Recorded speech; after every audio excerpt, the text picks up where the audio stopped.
Well, this is day 2 after surgery.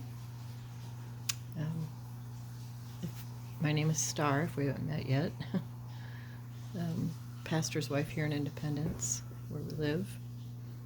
And on Friday, I had a bilateral mastectomy because I had a lump on my right breast. I opted to have a mastectomy. And then when my left side ultrasound showed spots, I decided to go with bilateral. So the anticipation leading up to surgery was much worse than the actual surgery. Recovery is a bit rough. I'm not gonna poo-poo that and make you think it's not. It's a little rough, but now that the nerve block has worn off, I'm just relying on pain meds to keep the pain managed. But yeah, don't refuse them. If your doctor prescribed them, make sure you take them because they do help. But we're 2 days in, and I feel like I'm doing pretty good. My husband's been doing a tremendous job taking care of me, not letting me do much. He got up this morning and made French toast for me, just keeping my ice water filled and this little table just full of everything that I might need. It's very sweet. But I'm 2 days in, and I think the most pain I feel right now is my incision site. You know, that it's pretty big. I'm not sure the drain tubes are bothering me, but I do have pain under my arms.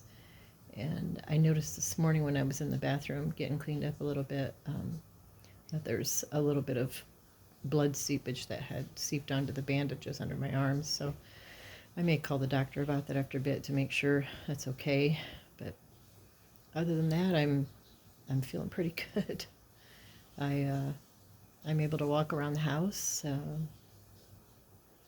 At first, my husband was helping me, but then I'm like, when he was out of sight, I'm thinking, well, I can do this. I can stand. I can literally stand up.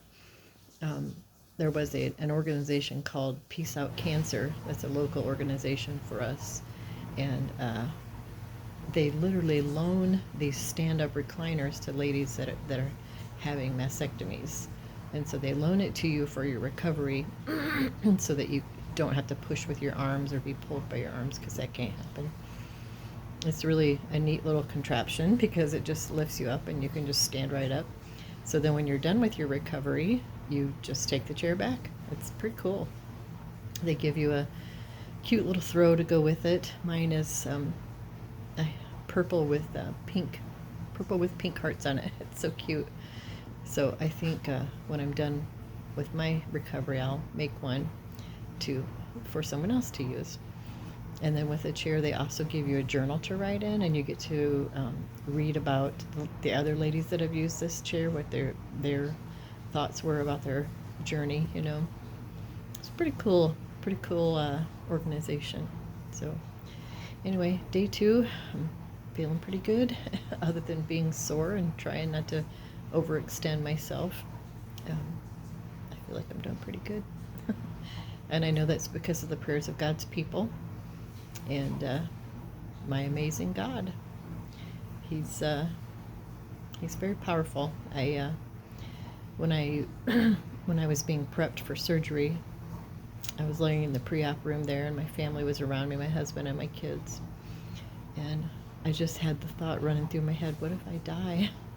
What if I die during surgery? You know, stuff happens sometimes when they cut cancer patients open. So it wasn't a worry, but it was just a thought, you know. And so I gathered them around to say words to them, you know. And that was tough, but I just said no regrets, you know. Let's not have any regrets about this. This is something I've chosen in order to stay alive, to be a part of your lives still, you know. So, but at the same time, you know, I had that thought, but at the same time, I had the confidence that God was there and He was going to carry me through. That's just the way He is. He loves His people. For some reason, you know, I'll be 63 in 2 weeks, and for some reason, he's allowed this. I don't know why. I'm not in any sin that I know of, and I've done my best to serve him and love him and do his will all my life. And but just because I'm 63 doesn't mean I can sit back on my laurels of all that I've done in the past and feel like nothing else will ever happen to me. I do feel like that it was a demonic attack. I do, because I feel like the devil knows if he can get to me and take me out, then he can get to the man of God.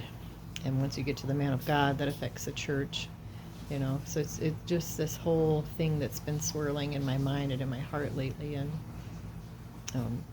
but God allowed it, you know. And I still, you know, like Job said, though he slay me, yet will I trust him. So I know that anything that comes into our life is for our good and for his glory. And so that's what I want, is for God to get the glory through all of this. And I don't know what other ladies look like after their mastectomy, but from, you know, the first one that I posted the day after, of course, I was still on the nerve block. And so everybody's saying, "Wow, you look great. You know, you look like you're doing just wonderful." But I didn't realize it. But I was totally numb, so that's the reason I felt pretty good. But today is 2 days in, and I've been sleeping in a recliner and getting up and down. You know, so the nerve block is worn off. But I'm so thankful. I don't know. 2 days in, and I feel like I'm doing pretty good. So, yeah. Anyway, that's my story.